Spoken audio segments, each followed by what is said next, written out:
everybody, Dacob here. Welcome back to my channel. Welcome to the fashion bunker in a hotel room somewhere in Paris.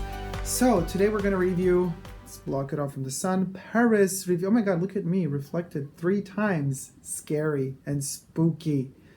Paris Riviera by Chanel. So as I mentioned in another video of mine, I'm going to review it in Paris, while in Paris. Isn't that, it's kind of romantic. Okay, so let's cut the chase. As of now, this is my favorite lezu of the 4. Let's put it on. You can just keep spraying it as much as you want. You can never have enough of it. Literally. Particularly go there because I'm going to sniff it here to go in depth with the review. Okay, so I'm getting used to even the head notes. Even the head notes are really good as of now. They're not bothering me like they did in the beginning. But citruses, flowers in general, and orange peel are in the head notes. The middle notes are jasmine and neroli. Base notes, sandalwood and benzoin.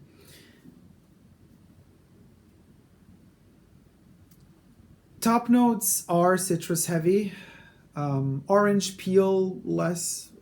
For me, it's more citrusy.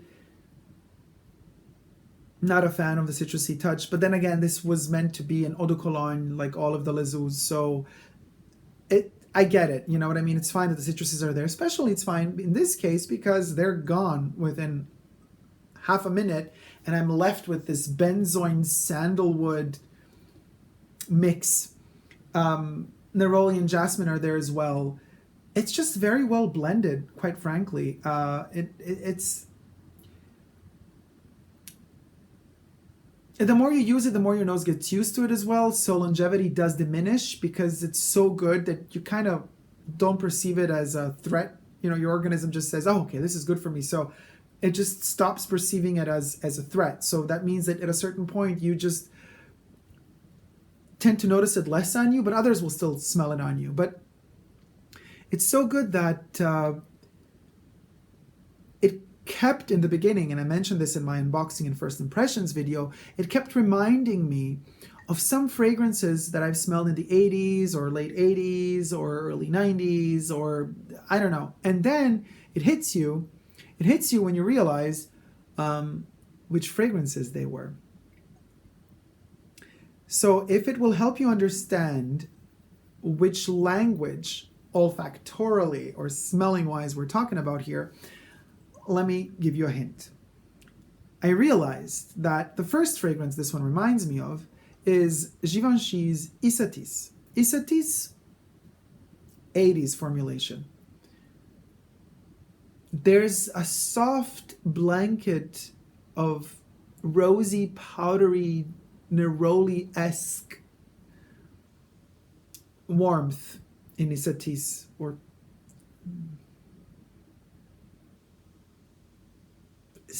something very comforting about it. It's like a blanket of a flowery powder. It's delicious, delicious. And now there's too much sun. Okay. Sorry guys, this is like, I'm just filming from the iPad, which means like camera ain't professional, so bear with me. It doesn't adjust automatically to the light. I have to do it manually. So that blanket is rare to sniff out in a perfume. I'm also obsessed with cyclamines, you know, and it's really hard to find. And I mentioned, I think in another video of mine, that there's this, also in a comment, one of the comments to one of you guys underneath one of my videos, I said, you know, there's this perfumer in New Zealand that does a cyclamine extract fragrance, and I wanted to order it, but then he told me that he, outside of New Zealand, because of their import-export regulations, he can't export the alcohol mixed perfume. This is also alcohol. Every perfume has alcohol, but he has to make an almond oil or some, not almond oil, I don't know, almond oil or some oil mix instead of the alcohol in order to be able to export the fragrances. I didn't want to do that, so I'm still looking forward to somebody from New Zealand who actually has access to those perfumes to buy them for me. But then again, how you know, if New Zealand doesn't permit export of alcoholic fragrances, then how are you going to send it to? Well, anyway, I'll figure something out. That's besides the point. The point is this. Cyclamines. I think it's the neroli that reminds me of cyclamines in a way, but the way that they blended the citruses with the jasmine, the neroli, and the benzoin in particular, kind of gives me an illusion of cyclamines, even though they're not in this. Well, maybe they are. They're just not mentioned. I don't think they're in it. So, and this is already something I love. I love when there are hints of cyclamine, of wild ones, because the domestic ones, they don't have any scent, really, not really. But the wild ones, they're smaller, they're tiny. They cover they grow in the woods, in the forests, usually like September, October. Divine smell, rose, pinky color. So there's that. And that blanket that I mentioned before that Isatis used to deliver is there as well. Then another fragrance it reminds me of is from Rocha. Or do you pronounce it Rochas? I think it's Rocha. Sorry if I butcher the name brand, but it is what it is, French. Lumiere. The fragrance is Lumiere. That's also a kind of early 80s, mid 80s fragrance. Also has hints of Lumiere.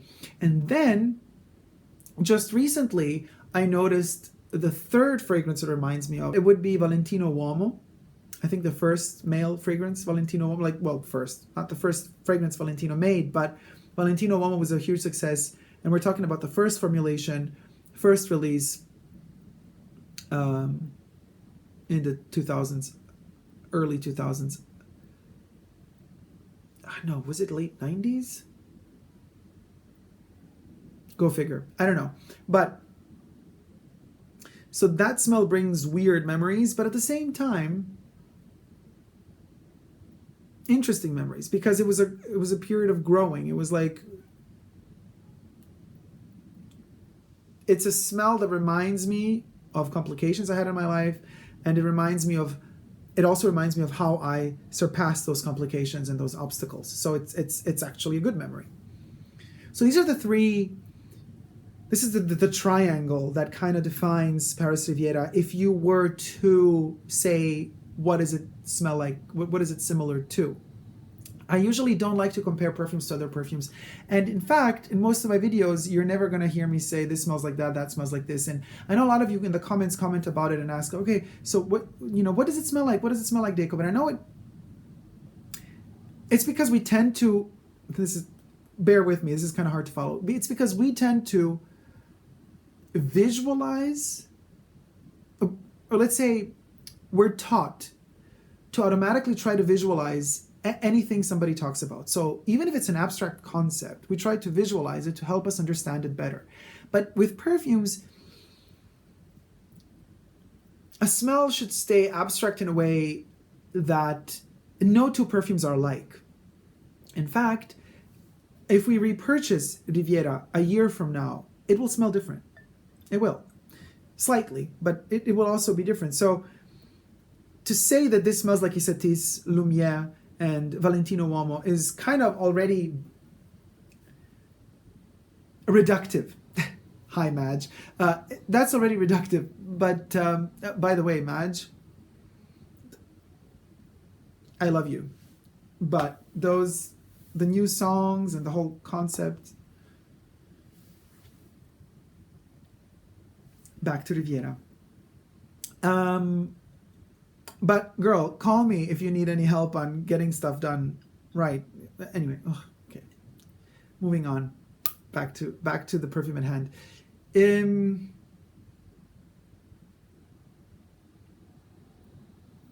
Concept. Now, it's always good to let yourself fall into a perfume. It's also hard for me to tell you guys when you write me, oh, I'm into COCO Mademoiselle and I'm into, I don't know, Dolce & Gabbana for women, the first one. Would I like Paris Riviera? I don't know if you would. To me, there's no, I don't think, you know what I mean? Like the connection and the synopsis in my brain, they don't work that way. I don't connect fragrances that way. There's no way I can tell you if you would like it or not, according to if you like other perfumes. The only way you will really know if you like it is by spraying it on, smelling it, and seeing how it works on you and how you're enjoying it and how, how it develops on your skin. That's the only way, guys. And I know, unfortunately, some of these Les Eaux and the Les Exclusives are not available in every city, and it's hard to get them, and they cost a lot of money. And then you're like, well, the only way I can get them is if I blind purchase them, and blind buying stuff is, it's risky because it's a lot of money. What if you don't like something? So I get it. It's a risk. But at the same time, of course, you could always try to find a sample size decant of something, but that also costs money. But there's no other way. You know what I mean? Unfortunately. And that's why when I make a review, I try to give an abstract vision of it so that each and every one of us can interpret it in their own way. So I give an interpretation of a feeling that everybody can associate to in their own personal way, so that when you ultimately smell the fragrance on your own skin, you might remember the words I was saying, but you will remember them in the way that they inspired you, not in the way that they inspired some other person that saw the same video. And this is, to me, a good perfume review in general. I'm not saying because I did it or not. I'm just saying a good perfume review to me is like a good perfume. What does this mean? A good perfume tells a different poem to every person wearing it. A good perfume review is abstract in a way that every person takes from it what they want, what they need, what they feel. And that's different from person to person. And this is, to me, this is what brings a perfume review close to a perfume, because it's abstract that way. So now we're going to get to the abstraction. The actual essence of Paris Riviera. And I was blabbering for 12 minutes so that I could get a little bit closer to the dry down. Fascinating. You don't see it because the light sucks, but the consistency of it is quite oily. It's kind of oily on my skin. It's shiny, There's like a little oily layer on top. So it's not just an alcoholic concoction. There's some essential oils in here. Something is in there. Whether it be synthetic or not, we don't know. But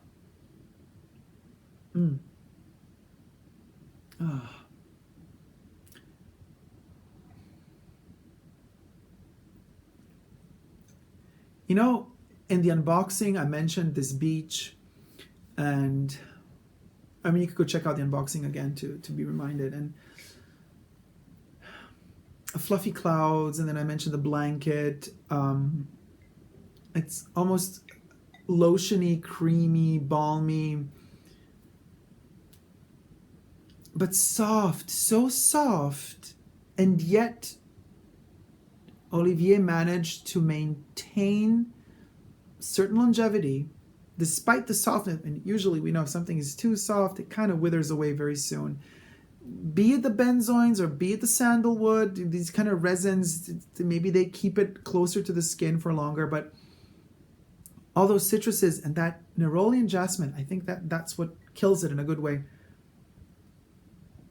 They maintain an elegant softness, and it's luscious and luxurious. It's subdued. It's slightly detached. We're used to that with Chanel.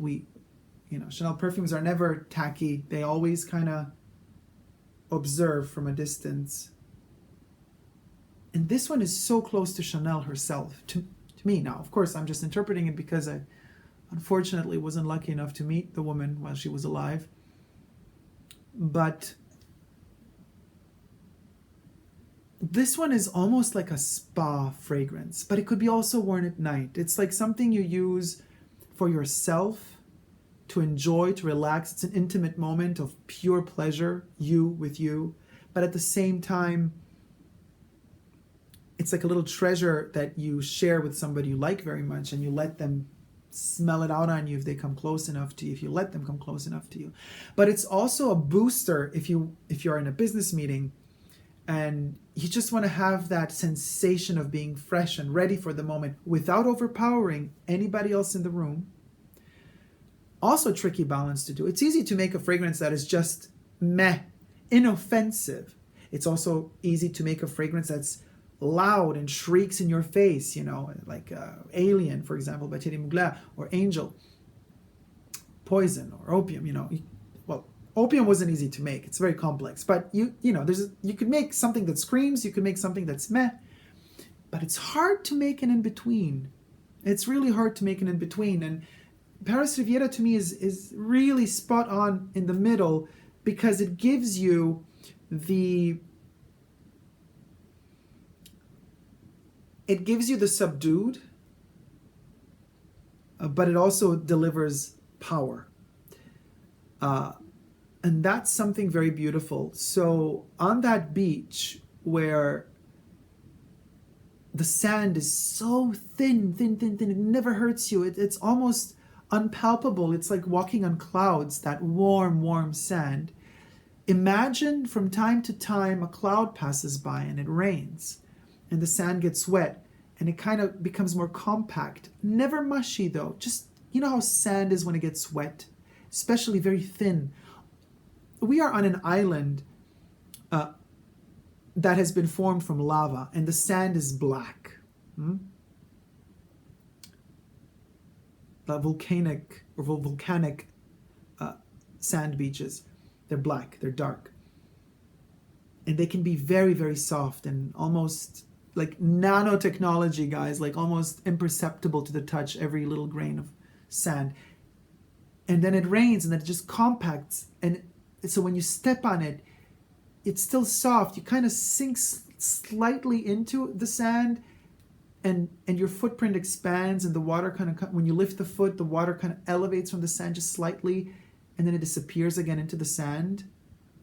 And there's that freshness on the bottom of your foot, you know, on your toes, on your foot. You feel the cooling touch of the wet sand, and the sand is wet from the rain, not from the salty ocean, but from the sweet watered rain. And then you walk on that wet sand and the cloud passes by. It's not raining anymore. And very soon that glistening sun starts heating up the sand so that the sand starts drying. And as it dries, the water evaporates from it, so that air between the sand and your face, that air becomes more condensely humid for a couple of minutes before it dissipates. That in between period of that humidity between the ground and your head, it's like being in a warm, soft cocoon, and you're protected, and you feel like you could just run naked on that beach, because Earth, you know, Mother Earth is covering you with its most precious balm, which is that huey humidity mixed with heat. And you know it's going to disappear. It's not going to stay humid for long. This is not, you know, this is not Gorillas in the Mist. We ain't Sigourney Weaver living in Tropicana for too long. This is,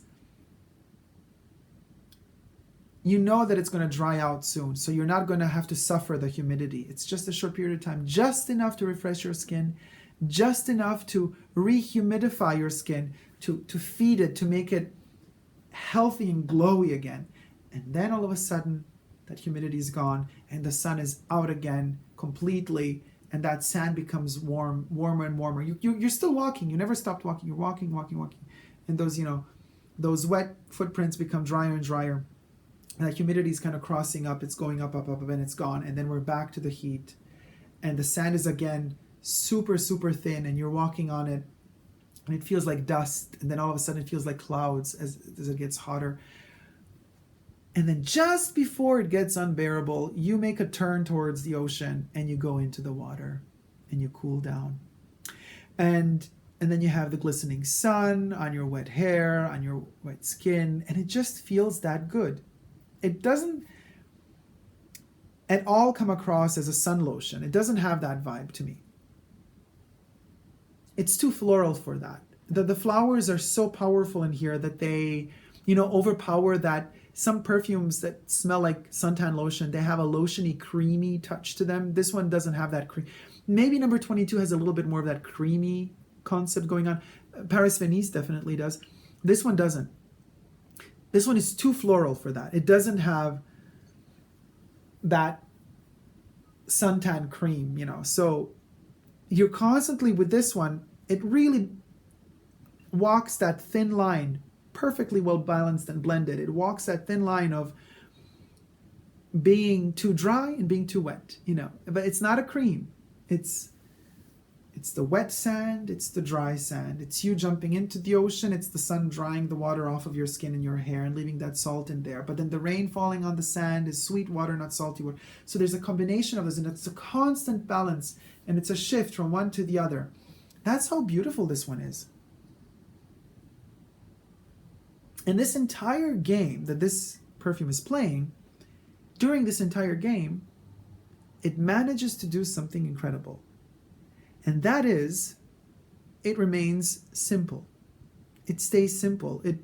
I'm not saying that it's banal or vulgar. It's simple in a beautiful way. It's humble and modest, not because it thinks it doesn't need to try. No, it's trying. It's trying, but it's simple. It kind of, you feel that it understands, it knows where the balances lie, where the tops, the peaks and the lows and the deeps are. And it just shifts between them delicately, but constantly, maintaining ultimately a linear simplicity. It fluctuates, but in the same way. It's not like it goes dung, dung, dung, dung, dung, dung, it flows like this, like the ebb and the flood, like the waves. There's no monsoon here. There's no crazy tsunami. There's nothing dangerous. If the rain comes, it's not a violent rain. There are no thunderstorms. It's just cloud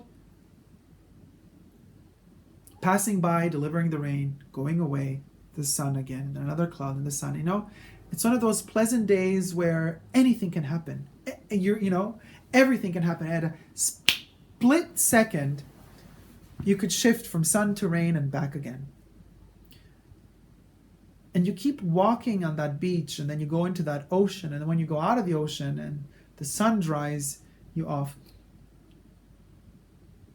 you feel much closer to nature than you were before. And I know that perfumes are, for the most part, artificial concoctions, chemicals in here, and that, alas, that's what we got to deal with, artificial ingredients. But Olivier nailed it with this one, and he made me feel a connection to nature, which is also very fascinating, because the more time passes and the more I analyze Chanel in general as a brand and Chanel as a woman and her past, and reading all the books on her, and also how with Ernest Beau and then Henri Robert, because they both worked with her while she was alive, how the perfumes were conceived, and that specific type of, which I mention often in my videos, detachment and cold heart of certain Chanel perfumes. In fact, also the advertisements are always cold-hearted, emotionless. It's fascinating to me, the more time passes and the more I realize that actually that emotionless, cold-hearted aspect of Chanel is really what nature is all about. Nature doesn't think about you and me. It doesn't have emotion. It's cold-hearted. You know what I mean? When a storm hits, it hits. When a crop dies, it dies because of a frost. There's no mercy. Mother Nature is merciless. It's cold-hearted. It doesn't even really have a heart. I think the living beings on this planet are the heart of nature. So now you understand also a little bit climate change and how terribly we're hurting Mother Nature, because we are its heart. And if we start rotting, if we start beating in the wrong way by polluting nature, by consuming and throwing plastics into the oceans, all the carbon burning, consumption, creating trash and garbage that is not biodegradable, we are the heart of that nature, of that mother, and we are a sick heart. If the heart stops beating, nature dies. Except this time nature can actually have a heart transplant. Once we're gone, it can have another heart to start to beat for it. we're not the only ones that are the heart of nature. Also, animals are, all living creatures are. So it's fascinating to me to actually have arrived to the end conclusion that Chanel perfumes and the advertisement strategy of Chanel in general, that kind of detachment, that coldness about it, isn't just about the arrogance of luxury. No, it's about a definition of what nature is. That's why Chanel's La Pausa, you know, her house, there's a wonderful book on that. You can check it on Amazon. I posted it also on my Instagram profile, Super Dacob all spelled together. La Pausa, her villa, which the Chanel company kind of repurchased again. She sold it in the 50s, and the Chanel company allegedly, no, I guess, no, it's not. I don't think it's alleged. I don't know. I have to say allegedly, I guess, but repurchased and want to kind of reconstruct it the way she made it, very austere, empty, cold-hearted, and yet so attractive. That's one of the reasons I love Chanel so much, because she was nature, and her aseptic clinical detachment in the way she constructed clothes, in the way she approached advertisement, in the way she chose which perfumes to sell, that was so organic and ultimately so natural. Thank you guys so much for watching. Paris Riviera, a natural concept from Chanel by Olivier Polch. If you like this video, please do thumb it up. Let me know what you thought about it and what you think about Paris Riviera in the comment section down below. If you haven't already, please consider subscribing to my channel here on YouTube. I'm also on Instagram, Facebook, and Twitter. Also on Patreon. So if you wish to see exclusive previews or videos launched a couple of days prior to them being launched on YouTube, they're already on Patreon. And most of the videos on Patreon are exclusive to Patreon. That means they never hit YouTube. So check that out as well. And of course, goes without saying, check out the Never Give Up on Love merchandise in the bar underneath this video. T-shirts, sweatshirts, leggings, pillows, mugs, posters, what have you. We got it for you. So I love you guys. See you soon. Never give up on love. Love you. Bye.